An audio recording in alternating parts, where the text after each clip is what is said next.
Hi, my name is Mark McCaslin. I'm the president of Forage Genetics International in Minneapolis, Minnesota. We started a project with Monsanto in 1998 to put the Roundup Ready gene in alfalfa. We were deregulated. The Roundup Ready trait in alfalfa was deregulated in 2005 by USDA, EPA, and FDA. And we went into the market in August 2005. The first Roundup Ready alfalfa seed was sold. It was sold in 2005, 2006, and early 2007. Until February 2007, when a federal judge in San Francisco decided that there was an additional level of environmental review required, ordered that an EIS be conducted, and put a stop sale on Roundup Ready alfalfa pending the completion of that EIS. So the good news is draft EIS has been published. We're well along the process of getting that environmental review completed, and we're anxious to get back on the market. My name is Ben Curti, and I'm a dairy farmer for Region 80 in the Land O'Lakes system of milk production, and I also use cropland products for the system of Land O'Lakes. I also grow Roundup Ready alfalfa. My dairy farm consists of 3,000 milk cows, and we farm about 1,122 acres, which 355 acres is Roundup Ready alfalfa. We put the alfalfa in when they first introduced it back in 2005. I have 3 fields of alfalfa that are in their 4th year, and I have 1 field of alfalfa that's in its 5th year. And it's very, very good alfalfa. The production levels are really very high still. In fact, we're considering, because Roundup Ready has this situation that it hasn't been re-released, to keeping that field into its 6th year and the other 3 into their 5th year, until we can get this product released back on the market. Well, one of the reasons that Roundup herbicide is so popular, it's actually the most popular herbicide sold in the world today, is that it's very efficacious. So it's got very broad spectrum weed control. It controls a very broad spectrum of weeds, which makes it unusual. It's also, in use with Roundup Ready alfalfa, it also gives extraordinary crop safety. So Roundup applied to Roundup Ready alfalfa, there are absolutely no impacts on the Roundup Ready alfalfa plant. And that's really a key feature, because most of the herbicides that are used to control weeds in alfalfa today do have some crop injury. So when you compare a Roundup system with the conventional weed control, in most cases we see an increase in yield because of increased crop safety. With conventional alfalfa, there's 2 things that happen. You're going to use harsher chemicals to keep the weeds under control, and yet they all have longer residual times before you can do cutback. You're going to be making more passes in your fields to put these herbicides on during different times of the year.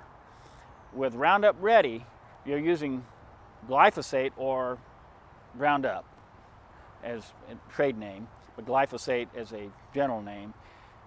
You spray it, you're in the field the next day if you want to be, or 2 days or whatever. You can mow back.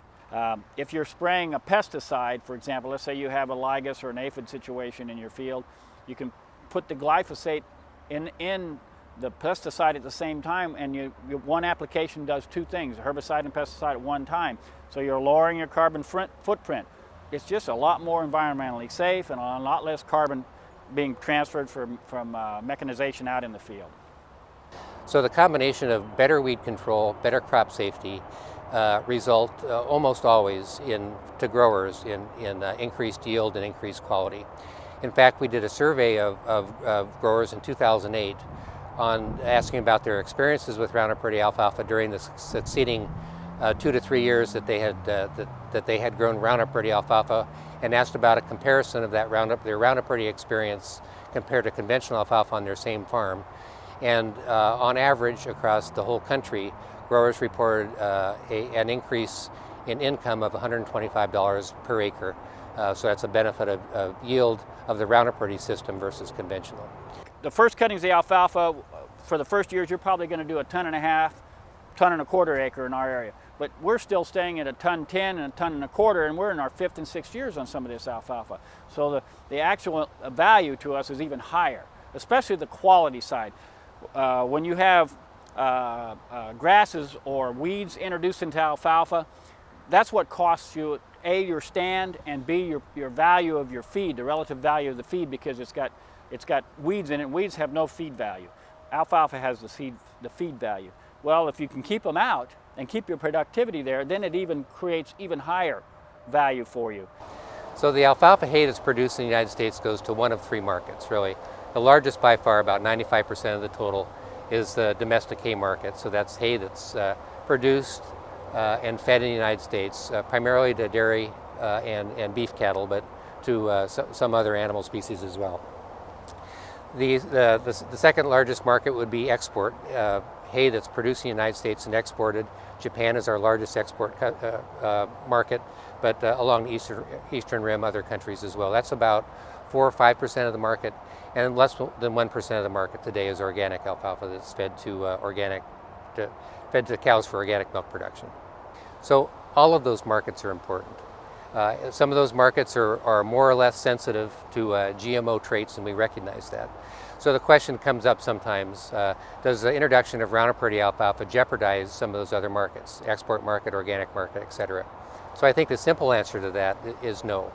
So the Center for Agricultural Science and Technology put out a publication in 2008 that was a peer-reviewed scientific paper that went into great detail about gene flow and alfalfa mitigation strategies, effect on other markets. And their conclusion was that coexistence of Roundup Ready alfalfa with these other markets is not only possible, but probable with basic stewardship principles. So I think it's important to realize that there's about 25 million acres of alfalfa planted in the United States.